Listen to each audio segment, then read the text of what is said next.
मैं चुना। तो फ्रेंड्स आज हमारे हाथों में लगा हुआ है एक छोटा सा रॉकेट और ये गत्ते से बना हुआ है एक एयरप्लेन। तो आज से इस एयरप्लेन में इस रॉकेट को लगा कर देखेंगे कि बाकी में ये उड़ेगा या नहीं उड़ेगा। तो चैनल को सब्सक्राइब जरूर करना, वीडियो को लाइक जरूर करना।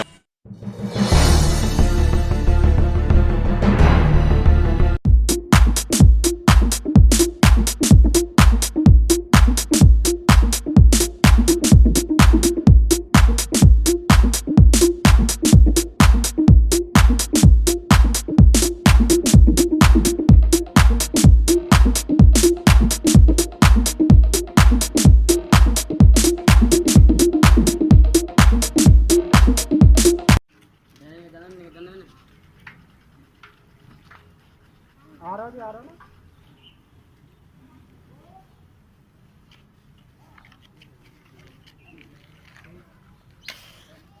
ना भाई, यू के नहीं बताना है।